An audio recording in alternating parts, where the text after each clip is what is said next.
Hello friends and family, எல்லோரும் எப்படி இருக்கீங்க? நிச்சயம் எல்லோரும் நலமாக இருப்பீங்க நம்புகிறோம். இன்றைக்கி படித்ததில் பிடித்தது செக்ஷனில் நான் உங்கள் கூட என்ன ஷேர் பண்ணிக்கிறேன்னா, வானத்தில் 1000 நட்சத்திரங்கள் வருவது போல் வாழ்க்கையிலும் 1000 துன்பங்கள் வரும். சூரியன் வந்தால் நட்சத்திரங்கள் மறைவது போல் தன்னம்பிக்கை இருந்தால் வாழ்க்கையில் துன்பங்கள் அகலும் அப்படின்றது தான். ஸோ நம்ம வாழ்க்கையில் ஏகப்பட்ட கஷ்டங்களை நம்ம டே பை டேஸ் பார்த்துக்கிட்டே தான் இருக்கோம். அப்படி இருக்க வகையில் துன்பம் வந்துருச்சு, இப்போ கஷ்டம் வந்துருச்சு, இப்போ நம்ம என்ன பண்ணுறது, அடுத்து நம்ம எதை பற்றி யோசிக்க போகிறோம் அப்படின்றத யோசிக்காமல் வாழ்க்கையில் இதையும் கடந்து போவோம் அப்படின்றத மட்டும் மனசில் வச்சுக்கோங்க. என்றைக்குமே வாழ்க்கையை முடிச்சுக்கலான்றதை மட்டும் யோசிக்காதீங்க. ஏன்னா அது நமக்கு முடிவல்ல. ஒவ்வொரு பிறப்பு இருந்துச்சுன்னா இறப்புன்றதை கடவுள் எழுதி வச்சு தான் அனுப்புவார். அந்த இறப்புன்றதை ஏன் நம்மளா தேடிக்கணும், வரும்போது பார்த்துக்கலாம் அப்படின்னு நம்ம பாட்டுக்கு வாழ்க்கையை கடந்து செல்வோம். அதுதான் உங்ககிட்ட நான் ஷேர் பண்ணிக்கணும்னு நினச்சேன். பிடிச்சிருந்தா லைக் பண்ணுங்கள். இப்போ வாங்க வீடியோக்குள்ளே போகலாம்.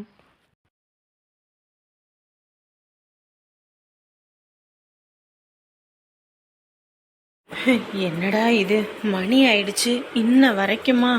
தினந்தோறும் 10 மணிக்கெலாம் வந்துடுவார். இன்றைக்கி மணி 11:30 ஆகி போச்சு. இன்ன வரைக்கும் என்ன பண்ணிகிட்டு இருக்காருன்னு தெரியலையே. ஃபோன் பண்ணாலும் எடுக்கவும் மாட்டிக்கிறாரு. மாமா, எதுவும் வேணுங்களா? இல்லம்மா, ஒன்றும் வேண்டாம். என்ன இந்த நேரத்துல என்ன பண்ணிட்டு இருக்க நீ? இல்ல, இன்னும் அவர் வரல, அதான். வர்றதுக்கு லேட் ஆகுமா? வரும்போது வருமா, நீ போய் படுப்போ. இல்ல, எப்பயும் 10 மணிக்கெல்லாம் வந்துருவாரு. இப்ப மணி 11:30 12 போகுது. இன்ன வரைக்கும் ஆளை காணல, அதான். லோடு எதுவும் தூரத்துக்கு எதுவும் போயிருக்குமா? அதனால வரத்துக்கு லேட் ஆகும். வந்தா அவன் பாட்டு கதவை திறந்துக்கிட்டு வந்துருவான். நீ எதுக்கு இப்படி நின்றுக்கிட்டு இருக்க? இல்ல, தோசை தான் ஊத்தணும். வந்தாருன்னா சூடா ஊத்தி கொடுக்கலாம், இல்லைன்னா ஆறி போயிடும், அதான். அவன் அதிகமா சாப்பிட மாட்டாமா. 4 தோசை 3 தோசை தான் சாப்பிடுவான். அது நேரம் கட்ட நேரத்துல 2 தோசையே இறங்காது. வர வழியில எதுவும் கடையில எதுவும் சாப்பிட்டு வந்தாலும் வந்துருவான். எதுக்கும் நீ ஒரு 2 தோசை மட்டும் ஊத்தி ஹேட் பாக்ஸ்ல எதுவும் வச்சிரு. அவன் வந்தா எடுத்து போட்டு சாப்பிட்டுக்குவான். நீ போய் படு அத்தா, போ. எதுக்கு இப்படி கொட்டை கொட்டை முழிச்சுக்கிட்டு இருக்க? சரிங்க மாமா, ஒரு அரை மணி நேரம் பார்த்துட்டு நான் போய் படுத்துக்கிறேன். சரிம்மா, சரி. அப்படின்னு அந்த லைட்டை எதுவும் போட்டுக்கலாம்ல, எதுக்கு இப்படி இருட்டுக்குள்ள நின்னுக்கிட்டு? இல்ல, நான் பாத்துக்கிறேன், நீங்க தூங்குங்க. அப்பனே ஆண்டவா, பழனி ஆண்டவா. சரி, ஒரு 2 தோசை மட்டும் ஊத்தி வைப்போம். அவர் வராரா என்னன்னு பார்த்துட்டு மற்ற ஊத்திக்கலாம். நான் கூட நினைச்சேன் பொருளெல்லாம் ஏதோ 30,000 தான் ஆகும், அதுக்குள்ள முடிச்சுட்டு வந்துடலான்னு பார்த்தா தொட்ட 90க்கும் பார்த்தீங்கன்னா 90,000க்கு மேல ஆயிப்போச்சு. அப்புறம் கடை வைக்கிறதுனா சாதாரண விஷயமா? நம்ம நினைச்சபடியெல்லாம் நடக்குமா? இல்லப்பா, நான் ஏதோ வேலை கம்மியா தான் இருக்குன்னு பார்த்தேன். ஆனா ஊருப்பட்ட வேலை. இந்த கண்ணாடி டம்ளரு நல்லதா வேணும்னு சொல்லிட்டு கேட்டதுக்கு 90 ரூபா, 100 ரூபா, 110 ரூபான்றாங்க. அதான் விலை கம்மியா இருந்துச்சு. விலை கம்மியில பார்த்தோன்னா ஒரு 30 ரூபா 40 ரூபா பொருள் இருந்துச்சு. ஆனா அதெல்லாம் சீக்கிரம் உடஞ்சிருங்க. இதுனா கொஞ்சம் கீழே விழுந்தா கூட அவ்வளவு சீக்கிரத்துல உடையாது. நாங்க வர்றவங்க ஒவ்வொருத்தர் ஒவ்வொரு மாதிரி டம்ளரை வைப்பாங்க. ஒருத்தர் டப்புன்னு வச்சாங்கன்னா உடஞ்சு போயிடும், ஒருத்தர் பொறுமையா வைப்பாங்க. இதுவே நம்ம கழுவும் போதுமே ஒரு சிலதெல்லாம் உடஞ்சு போயிடும். அதனால இந்த கண்ணாடி டம்ளர் மட்டும் பார்த்து பார்த்து பாக்குறதா இருக்கும். நான் அதனாலதான் சில்வர் டம்ளரை வாங்கிடலான்னு பார்த்தா அது ஒவ்வொருத்தர் அதை எதிர்பார்க்க மாட்டாங்க.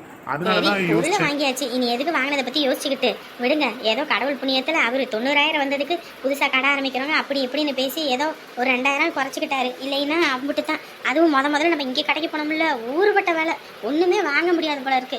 இங்கே வாங்கியிருந்தா எப்படி 1.5 லட்சமாவது ஆயிருக்கும். ஆமா ஆமா, அது வேணா உண்மைத்தான்.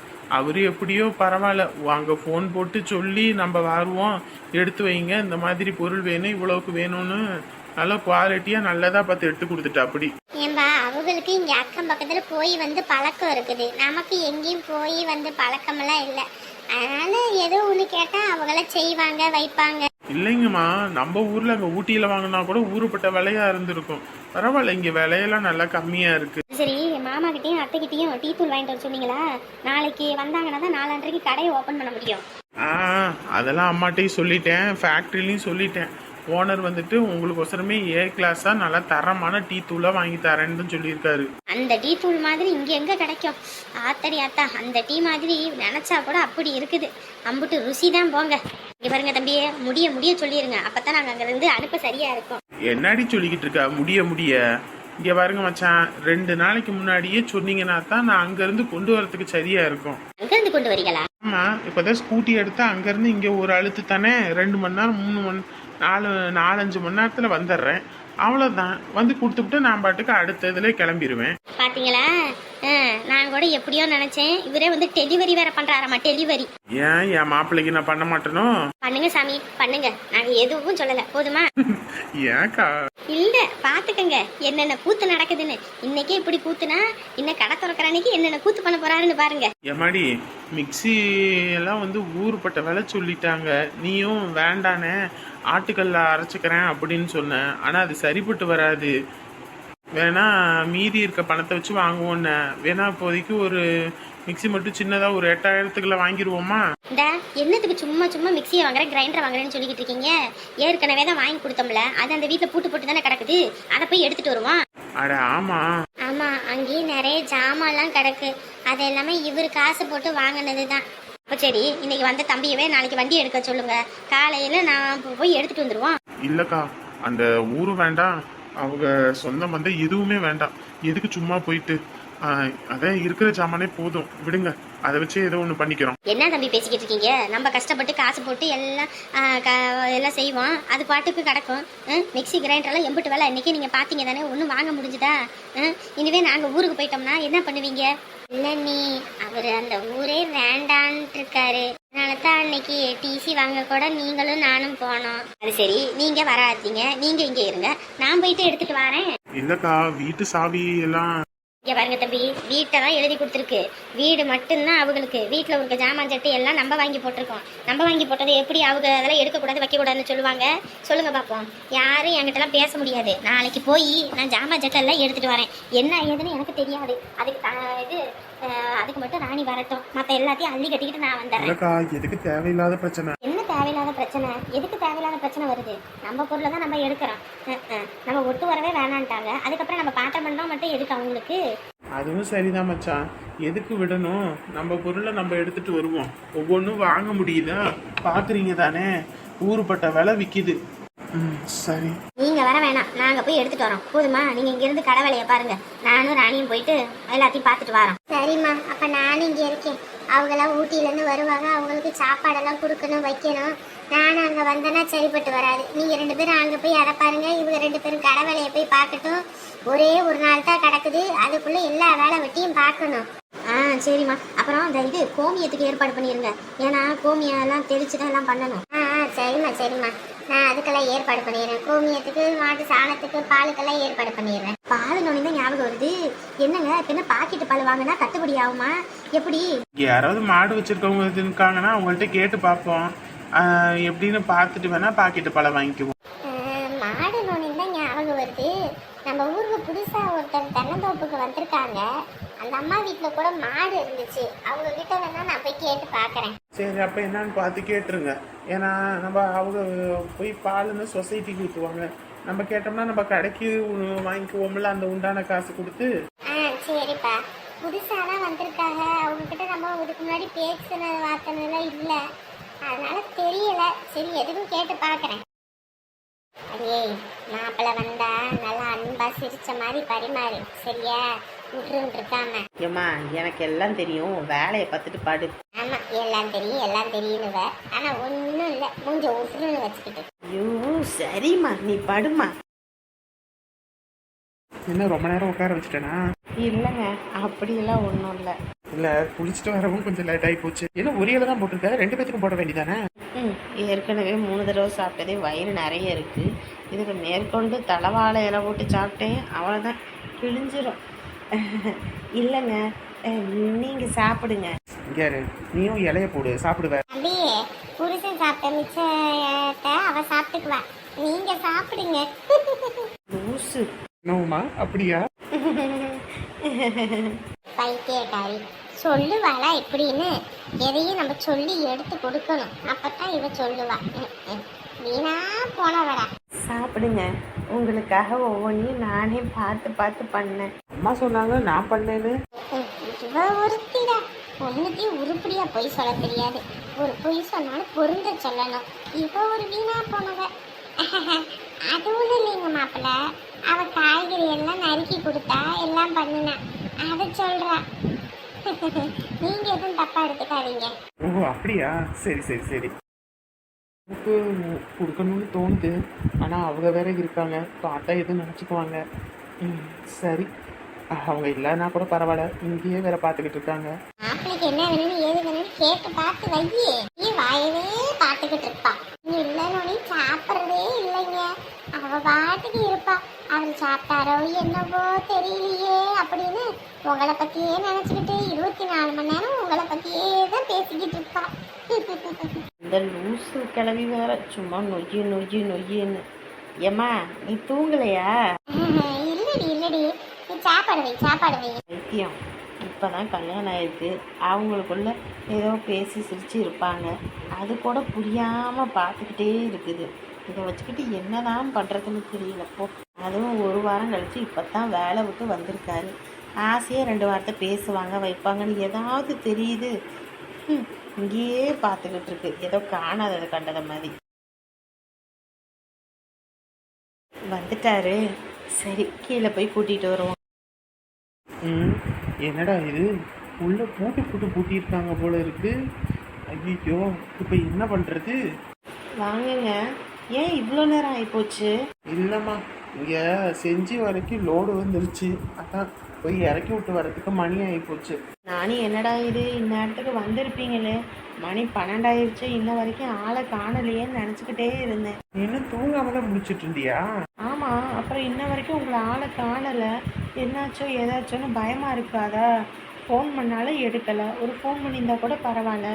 வண்டி ஓட்டுற வேலை சாதாரண வேலையா? என்ன ஆச்சோ ஏதாச்சோன்னு பக்குன்னு இருக்காது. ஐயோ ஐயோ, உனக்கு என்ன பண்ணுறதுன்னு தெரியலப்போ. சரி உள்ளே வர வேண்டியதானே, ஏன் வெளியே நின்றுக்கிட்டு இருக்கீங்க? கேட்டு உள்ள பூட்டு போட்டிருக்காங்க, அதான் வெளியே நின்றுக்கிட்டு இருக்கேன், ஓப்பன் பண்ண முடியல. என்னது பூட்டு போட்டிருக்கா? 9 மணிக்கு கூட வந்து பார்த்துட்டு தான் போனேன், பூட்டு போடலை. எப்போ பூட்டு போட்டாங்கன்னு ஒன்றும் தெரியலையேங்க. சரி, ஹவுஸ் ஓனர்கிட்ட சாவி இருக்கும், கேட்டு வாங்க ஓப்பன் பண்ணுறதுக்கு. சரிங்க. ஹவுஸ் ஓனர் மா, ஹவுஸ் ஓனர்மா. ஐயோ, கண்ணு முடிச்சு வண்டி ஓட்டிட்டு வந்துட்டு நேரங்களமாக வீட்டில் போய் படுக்கலான்னு வேகமாக வந்தேன். இங்கே வந்து பார்த்தா இப்படியா இருக்குது. அப்பா, ஹவுஸ் ஓனர்மா, ஹவுஸ் ஓனர். என்னம்மா, என்ன இந்த நேரத்துல கதவு தட்டிக்கிட்டு இருக்க?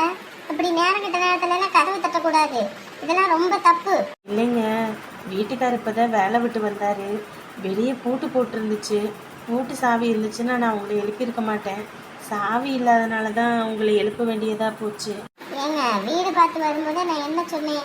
9 மணிக்கெல்லாம் நான் வெளியே பூட்டிடுவேன், அதுக்கு முன்னாடி நீங்க வந்தாகணும். அப்படி இல்லைன்னா நான் கதவு திறக்க மாட்டேன்னு சொல்ல தானே செஞ்சேன். இல்லைங்க, நீங்கள் சொன்னீங்க தான், நான் இல்லைன்னு சொல்லலை. ஆனால் இன்னைக்கு லாங்குக்கு லோடு போயிருச்சுங்க, அதான் வரதுக்கு லேட் ஆகி போச்சு. அதான் அதுக்குன்னு இப்படி 12 மணிக்கு கதவு திறந்துட்டு இருப்பீங்க? உங்களுக்கு மனசாட்சி ஒன்று வேண்டாமா? வயசான ஆளு இப்படி கதவு தட்டுனா என்ன பண்ணுவாங்க ஏது பண்ணுவாங்கன்னு யோசிக்க வேண்டாம்? சாவி வெளியே இருந்தால் நான் உங்களை கூப்பிட்டுருக்க மாட்டேங்க, சாவி இல்லாதனால தான். இங்கே பாருங்க, இதுதான் முதலும் கடைசி. இனிமேலாம் வந்து சாவியை கொடுங்க அதுங்க இதுங்கெல்லாம் சொல்லிக்கிட்டு இருக்காதீங்க, சொல்லிட்டேன். இனிமேலாம் வந்து கதவை திறக்க மாட்டேன். 9 மணினா 9 மணிக்கு உள்ளே வந்தாகணும். சும்மா இந்த கத்திட்டு இருக்கிறது, இந்த கதவை தட்டுற வேலையெல்லாம் நான் வந்து திறக்க மாட்டேன், சொல்லிட்டேன். இனிமே இதுதான் முதலும் கடைசியும். சரிங்க, இதுக்கப்புறம் நாங்கள் கரெக்டாக பார்த்துக்குறோங்க. என்னங்க இவங்க இப்படியெல்லாம் பேசுகிறாங்க? என்ன பண்ணுறது, வாடகை வீடுனா அப்படி தான் இருக்கும், எல்லாத்தையும் அனுசரித்து தான் போய் ஆகணும். அதுவும் இல்லாமல் அவங்க சொல்லும் போதே சொல்ல தானே செஞ்சாங்க 9 மணிக்கெல்லாம் வந்தாகணும், இல்லைன்னா கேட்டை பூட்டிடுவேன்னு. நான் தான் லேட் ஆகி போச்சு, தப்பு நம்ம மேலே வச்சுக்கிட்டு அவங்கள குறை சொல்லக்கூடாது இல்லையா? அதுவும் இல்லாமல் நம்ம பாட்டுக்கு நேரம் கட்ட நேரத்தில் வந்தோம்னா எப்படி? மற்றவங்களாம் தூங்கிட்டு இருப்பாங்க, நம்ம வந்து கதவை தட்டிக்கிட்டு கூப்பிட்டுக்கிட்டு இருந்தோம்னா அது அவங்களுக்கு சங்கடம் இல்லையா? இதுக்கு ஏதோ ஒத்தையில் இருக்க வீட்டுக்கு கூட பார்த்து போயிருந்துருக்கலாம், இது பெரும் தொல்லையாக இருக்குது போங்க. விடு, எல்லாம் அனுசரித்து தான் போய் ஆகணும். என்ன, நம்மளும் ஒரு வீட்டை கட்டாமையாக போயிட போகிறோம், பார்த்துக்கலாம். என்ன இவர் பாட்டுக்கு தூங்காம வந்து இங்கே உட்காந்துக்கிட்டு இருக்காரு? என்ன தூங்கலையா? அங்க படுக்கையை விரிச்சு போட்டு வச்சிருக்கு, ஆளை காணலன்னு வந்து பார்த்தா இங்கே உட்காந்துக்கிட்டு இருக்கீங்க. அது ஒண்ணும் இல்ல, இன்னைக்கு நடந்தது எல்லாம் யோசிச்சுக்கிட்டு இருக்கேன். யோசிச்சுக்கிட்டு இருக்கீங்களா? என்ன? இல்ல, நான்லாம் என் வாழ்க்கையில சொந்தமா ஒரு தொழில் வைப்பேன், நானும் கடை வச்சு நடத்துவேன் வைப்பேன்லாம் ஒரு நாள் யோசிச்சது கூட கிடையாது. ஆனா கடவுள் நம்மளை எங்க கொண்டு வந்து நிறுத்தியிருக்காரு பாத்தியா? அதான் எப்படியோ வாழ்க்கைய ஆரம்பிச்சு எப்படியோ நடத்தி இப்ப எங்க வந்து நிக்கிறோம் பாரு. ஏங்க, நமக்கு தலையெழுத்துன்னு ஒண்ணு இருக்குல்ல, அதுபடி தானே எதுவா இருந்தாலும் நடக்கும். நம்ம தலையெழுத்துல இப்படி ஒண்ணு எழுதி இருக்கோ என்னவோ. இல்ல ராணி, எனக்கு இது கனவு போல இருக்கு. அந்த டீ கடையில அந்த ஓனர் கிட்ட வேலை பார்க்கும்போது எத்தனையோ நான் யோசிச்சிருப்பேன், நம்மளாம் அந்த மாதிரி ஒரு சொந்த தொழில் பண்ணுவோமா, இல்லை நம்மளாம் இதெல்லாம் பண்ணுவோமா வைப்போமான்னு யோசிச்சிருக்கேன். ஆனால் அதெல்லாம் என்ன நடக்கவா போகுது அப்படின்னு நினச்சேன். 600 ரூபா சம்பளத்தை வாங்கி இதுலேயும் வந்து லோனை கட்டி அதை பண்ணி இதை பண்ணி என்னத்தை போய் நம்ம சேர்த்து வைக்க போகிறோம், இப்படி சம்பாரிச்சு எப்படி நம்மளாம் ஒரு கடையை ஆரம்பிக்க போகிறோம்னு யோசித்தேன். ஆனால் கடவுள் பாரு, யாரோ ஒருத்தர் மூலியமாவது நீ இதை பண்ணியே ஆகணும்னு சொல்லி நமக்கு கொடுத்துருக்காரு பாரு. அதை நினைக்கும் போது பிரமிப்பா இருக்கு. இத்தனை நாள் நம்ம கஷ்டப்படும் போது யோசிச்சேன், சே போன ஜென்மத்துல நான் ஏதோ பாவம் பண்ணியிருக்கேன் போல இருக்கு. அதான் இந்த ஜென்மத்துல என் பொண்டாட்டி பிள்ளைங்களுக்கு கூட இருக்கிறதுக்கு ஒரு வீடு வாசல் இல்லாம இப்படி நடுத்தருவில் நிக்க வச்சிருக்கேன், அந்த அளவுக்கு கேவலமானவனா இருந்திருக்கேன்னு நினைச்சு வருத்தப்பட்டேன். ஆனா நான் ஏதோ புண்ணியமும் பண்ணியிருக்கேன் போல இருக்கு. அதான் இப்ப இப்படி வந்து உட்காந்து இங்க ஒரு கடை ஆரம்பிக்க போறோம். நான் ஊருக்கு போய் நாளைக்கு சாமான்லாம் எடுத்துட்டு வரல, அப்ப அந்த டீ கடைக்கு போய் அந்த ஓனர் கிட்ட ஒரு வார்த்தை நான் சொல்லிட்டு வரேன். என்னத்த சொல்ல போற? அன்னைக்கு அந்த வாயால சொன்னார்ல, நீ எல்லாம் வேலைக்கு லாக்கி இல்ல, உன்னையெல்லாம் வச்சு ஒன்றும் பண்ண முடியாது, நீ நினைச்சா வருவ நினைச்சா போவ, அதனால நீ வேலைக்கு வேண்டாம், நான் ஆறுமுகத்தை வேலைக்கு வச்சுக்கிட்டேன் அப்படின்னு சொன்னார்ல. அன்னைக்கு நீங்க எப்படி அழுது வந்தீங்க, அந்த நிமிஷம் எனக்குள்ளே ஒரு வைராக்கியம் இருந்துச்சுங்க. சே, எத்தனை நாள் அந்த கடையை நம்ம கடை போல நினச்சி நீங்கள் எல்லாம் செஞ்சீங்க வச்சிங்க. அவர் உங்களை துரத்தி விடும்போது அம்பட்டு மனசு வருத்தப்பட்டேன். ஆனால் இன்னைக்கு அவர் முன்னாடி நீங்கள் கடை நடத்தணுங்க, அதை நான் பார்க்கணுங்க. அவர் அப்பயாவது செஞ்ச தப்பை உணரணுங்க. அந்த மாதிரிலாம் நினைக்கவே கூடாது, அதெல்லாம் ரொம்ப பெரிய பாவம். ஏன்னா அவர் மட்டும் இல்லைன்னு வையே நம்மளாம் வாழ்ந்துருப்போமா என்னன்னு கூட தெரியல. அவரெல்லாம் எனக்கு சாமி மாதிரி. ஏன்னா எனக்கு தொழில் சொல்லி கொடுத்த குரு, அவரை போய்லாம் நம்ம அப்படி தப்பா பேசக்கூடாது. என்னங்க குரு, கஷ்டப்படும் போது கல்வி தானே விட்டாரு, அவர் இருந்திருந்தா இன்னைக்கு நம்ம கல்யாணத்துக்கு கஷ்டப்படாம எல்லாம் பண்ணியிருக்கோம்ல. இங்க பாரு, இன்னைக்கு நம்மளும் கடை வைக்கிறோம், அவரோட சூழ்நிலையில நம்ம இருந்து பார்க்கும்போதுதான் அவரோட வலிய வேதனை என்னன்னு புரியும். ஒரு கடை நடத்துறதுன்றது அவ்வளவு சாதாரண விஷயம் கிடையாது. அவ்வளவு முதல் போட்டிருப்பாங்க, அவ்வளோ பொருளுக்கு எல்லாமே பண்ணியிருப்பாங்க வச்சிருப்பாங்க. ஒருத்தரை நம்பி விடும்போது அவங்க இப்படி பண்ணும்போது அது எவ்வளவு கஷ்டத்தை கொடுக்கும்னு நம்ம ஒரு ஓனரா இப்போ ஆக போறோம்னு நினைக்கும் போது எனக்கு அந்த இது தெரியுது. நம்ம அவரை தப்பா சொல்லக்கூடாது. அதனால அவரெல்லாம் பத்தி நீ தப்பா பேசாத. அவர் ஒரு விஷயம் தான் நமக்கு தப்பு பண்ணாரு, மற்றபடி எனக்கு எவ்வளவோ நல்லது பண்ணியிருக்காரு.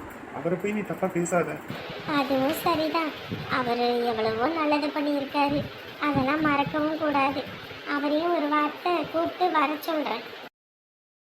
பாத்தியா மச்சி, போனோடனே மறந்துட்டேன். டேய், அப்படிலாம் ஒன்றும் இல்லடா. என்ன சாமி, என்ன ஓட்டிட்டு இருக்கீங்க? அங்க போனோடனே நமக்கு ஒரு ஃபோன் பண்ணானா ஒன்னா, ஆளை பார்த்தோன்னே நம்மள மறந்துட்டான்ல, அதான் கேள்வி கேட்டுக்கிட்டு இருக்கேன். ஆமால, அதை நான் மறந்தே போயிட்டேன் பாருங்க. என்ன போனை கொடுங்க. என்ன ஐயா, போயிட்டு அப்படியே மறந்தாச்சு. அந்த அளவுக்கு தான் நாங்க இருந்திருக்கோம். அப்படியெல்லாம் ஒன்றும் இல்லைப்பா, வந்தோடனே வீட்டில் எல்லாரும் பேசிகிட்டு இருந்தாங்களா, சரி கொஞ்சம் நேரம் பேசிட்டு அப்புறம் ஒய்ஃப் கூட கொஞ்சம் நேரம் பேசிட்டு கொஞ்சம் டைம் ஸ்பெண்ட் பண்ணிவிட்டு சரி சாப்பிட்டுட்டு இப்போ தான் ஹேண்ட் வாஷ் பண்ணிவிட்டு உங்களுக்கு கூப்பிடுவோமேனு கூப்பிட்டேன். சரி 2 பேரும் தூங்கிட்டீங்களோ என்னவோ தெரியல அப்படின்னு யோசிச்சுக்கிட்டு இருந்தேன். சரி ஆன்லைனில் மச்சான் இருக்கிறத பார்த்தோன்னே சரின்னு கூப்பிட்டேன். என்னடா இது, கை கழுவ போன ஆளை காணலைன்னு நான் பார்த்துக்கிட்டு வந்தா, இங்கே இருந்துக்கிட்டு என்ன பண்ணிக்கிட்டு இருக்காரு, யாருக்கிட்ட பேசிக்கிட்டு இருக்காரு? சரி சரி, ஒய்ஃபை பார்த்தாலே 2 பேரும் ஆளையே மறந்துடுவீங்களே. தெரியும். உன்னை பார்த்தாதான் என் நண்பன் மயங்கிடுறான். இல்லை நீ என்ன சொல்றீங்களா? என்னது, யார்கிட்ட பேசிக்கிட்டு இருக்காரு? ஓஹோ, அப்படி வருதா ரூட்டு. Okay okay. என்ன லேடிஸ் வாய்ஸ் மாதிரி கேட்குது? பேசினா 2 பேரும் பேசிக்கிட்டே இருப்பீங்க. டைம் ஆயிடுச்சு, போய் தூங்குவோம் வா. என்ன உன் ஆத்துக்காரன் தூங்கணும்னு சொல்லி கூப்பிடுறாரா? சரி போங்கப்பா போங்க. டேய் லூசு, டக்குனு ஃபோன் வைடா. ஹே, பயந்தே போயிட்டேன். இன்னைக்கு என்ன பேய் மாதிரி வந்து பின்னாடி நின்றுட்டு இருக்க? சரி, யார் ஃபோனில்? யாரு? ஃப்ரெண்டு தான். ஃப்ரெண்டுனா யாரு, ஆனா பொண்ணா? என்ன இப்படியெல்லாம் கேட்டுட்டு இருக்க? பொண்ணு தானே ஃபோனில் பேசிகிட்டு இருந்தது. இங்கே இரு, 2 பேரும் தான் பேசிட்டு இருந்தாங்க. இங்க வந்தாங்கல்ல அவங்க தான். ராத்திரி நேரத்தில் தூங்காமல் என்ன பேச்சு, இல்லை என்ன பேச்சுன்றேன். உமா தப்பா பேசுற, தப்பு. இன்ன வரைக்கும் ஃபோன் பேசிக்கிட்டு இருந்தாரு. என்னை பார்த்தோன்னே அப்படியே ஒன்றும் தெரியாத மாதிரி போகிறத பார்த்தியா? இதுலேயும் நான் தப்பு பண்ணுறேனா? 12 மணி நேரத்தில் இப்படி நான் யார்ட்டையோ பேசினா இவர் கம்முன்னு இருப்பாரா? இவருக்கு ஒரு நியாயம், எனக்கு ஒரு நியாயமா? விட மாட்டேன், இதை நான் விடவே மாட்டேன்.